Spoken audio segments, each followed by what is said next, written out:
Hi, we've had ourselves one of the heaviest chapters in One Piece released recently, and with it some truly heartbreaking and harrowing imagery, a phenomenal character moment, the continued wanting evisceration of the world government and celestial dragons, and most importantly today, the continued escalation of Garp the Oppressor and maybe his most important chapters coming up. Now, the One Piece fandom is no stranger to a slander campaign. Who knows how many unfunny fraud runs there have been over the years, but Garp the Oppressor has some real meat to it. There's something really interesting about it to me. It's an interesting lens to view Garp through. It's something that could really inform how I view Garp throughout the series as we go on from here. The basis is simple, that the deeper and deeper we delve into the world government's atrocities, the worse and worse the perceived passivity of Garp gets. That our forever Vice Admiral, as well-intentioned as he may be, is still simply supporting a terrible system. At Garp's core are two-ish things: the belief in the Marines and what they do, and more importantly, the sheer belief in the youth that the next generation are who will change the world, that they should be spearheading the growth of the world, the growth of the Marines. On its face, these are fine. The Marines should be a necessary force within the world of One Piece, and that most Marines do in fact do good and help people. A familiar justification, but fine. The issue is in part story structure. Luffy simply comes into conflict with many Marines in positions of power who are flat out corrupt. Sometimes he comes into conflict with others who are also put into positions of power by said system. So, what is presented is just flawed. For example, right now, where a group of Marines have been sicked on a group of innocent civilians, where they might not be enjoying the hunt, they did still trank said innocent civilians to help out with that hunt, even if they didn't know the hunt was happening. And in that scenario, only one Marine has opted to do good and break away from it. I was gonna say, despite all of that, in contrast to the world government, I can still believe in the idea of the Marines' goodness. But these were the actions of lowly Marines, even if they were unaware, and I do think that still reflects quite badly on Garp. So, what about his second core, the more important one, that he is raising the next generation, an impact that is unquestionably felt? This is the one that is going to create grand change within the world of One Piece, that his proteges, regardless of paths chosen, are going to impact the world, and that this is his legacy. Kobe and Helmeppo. Sorry, I forgot Helmeppo, who went from pompous twat to good person. Full marks. Kobe, our Wimpy hero, is wonderful, Garp's shining jewel, and in his short time has felt more proactive than Garp in his defining moments. Standing up to Akainu, aside from being maybe my favorite moment in Marineford, is an incredible act of defiance in an effort to save lives, to save those very Marines. It really contrasts to Garp spending most of the arc sitting down, dwelling in conflict, dwelling in the family versus the Navy. He won't save Ace, but he'll stay by his side because he's family. Because an outlaw is an outlaw. It can be hard to reconcile Garp's resolve as a Marine in the face of so much defiance.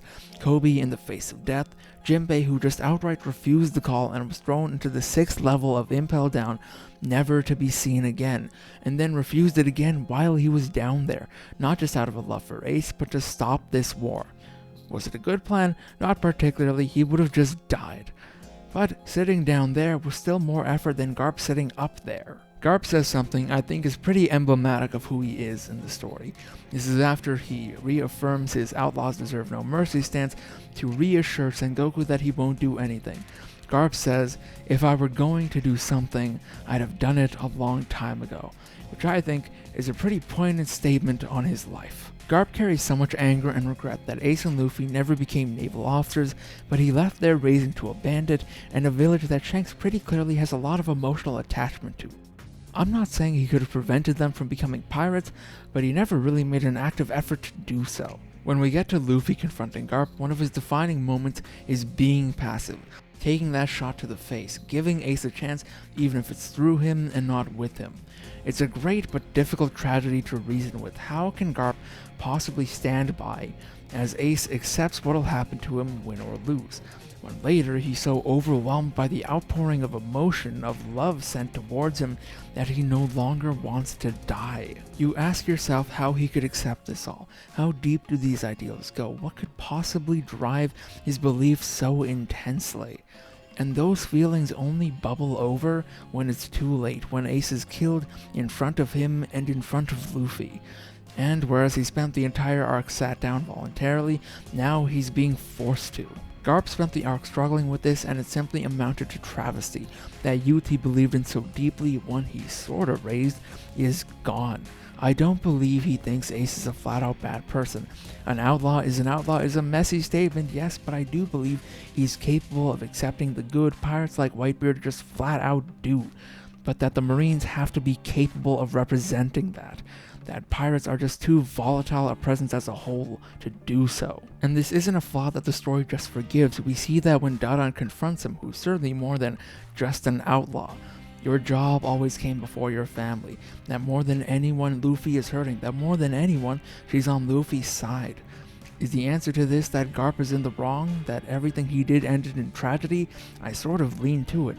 It's hard not to when you're on the opposite side from Luffy, who, morally speaking, is on a very good run of decisions. So is that it? Is Garp defined by what he didn't do, instead wanting to pass his ideals onto his students to do what he, maybe by his own accord, couldn't do?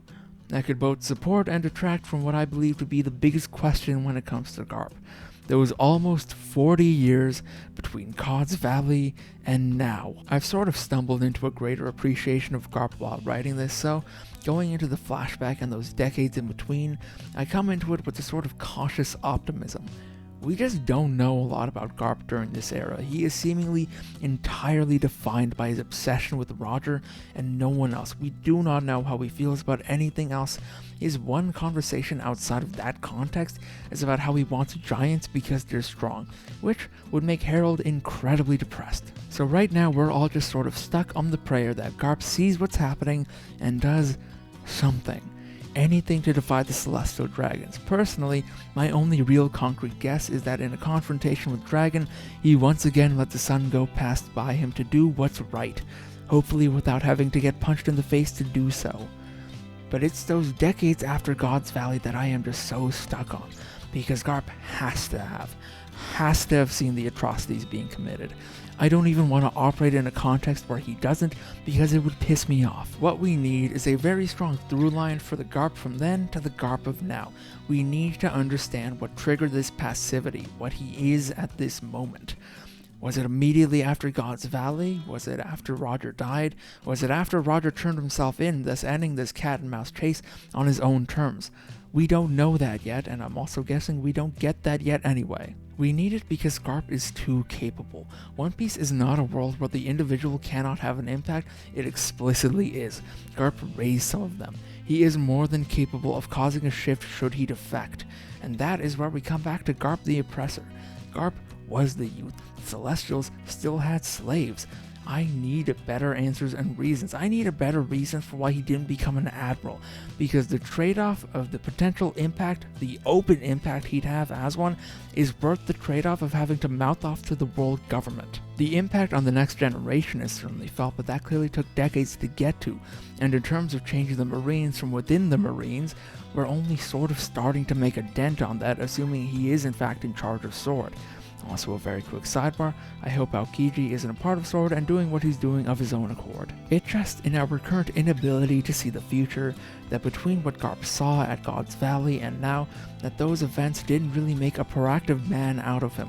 And for a character that is meant to be as beloved as Garp is, that can be frustrating. Finally, and I was gonna make a bigger point of this, but now I'll more quickly rattle it off, what makes Garp's lack of anything against the Celestials is how he contrasts to the very people he taught. Sabo was shot and seemingly murdered by a Celestial Dragon in the face of everyone. Dragon, the moment one of them threatened the innocents, he shot first. Luffy, who is a hero through and through, I don't care how you try to frame it, you can flash the panel of Luffy saying heroes share their food all you want. Luffy is a hero. He does heroic things, even if they're through a selfish intent, those intents still being to save people. Luffy is a hero. Through and through, and heroes sock celestial dragons in the face. And come series end, they have to be entirely disintegrated. This just feels like a non sequitur. They are an objectively evil group of people, and the fact that someone of Garp's stature isn't actively fighting the world government on it lacks justification and just feels bad. It does not matter how much the Marines help the average person if it all goes to support a demonstrable existence of dehumanizing monsters. And finally, I just wanted to throw Smoker out there because I love him so much. Even in situations when he is so clearly out of his depth, he will put his pride down, angrily though he will, and support the pirates to take down a disgusting system. Even if he's out of his depth, it does not matter because Smoker believes in what's right that much more. I went into this with a more negative intent, though I did still end it fairly negatively, but I thought I would go harder onto the oppressor lens than I actually did. Instead, I feel like I came out of it with more of Oda's intent, presumptuous as that may be. Looking back at Marineford, I came to appreciate Garp's character and his struggles a lot more than I initially had. I found his side of the arc a lot more enjoyable. All of those flaws felt much more naturally placed in than I initially believed. The mess felt right. It is difficult to understand Garp. It feels like there is a lot of story left to see from him, and I really hope we get to see it, because gods know he could really use it. If you're a massive Garp fanboy and all this slander hurts to see, rest assured, he's not even the worst one by a mile. The worst one is Sengoku, who got to the position of Fleet Admiral and still did nothing. That's the real oppressor. Sengoku is bottom one.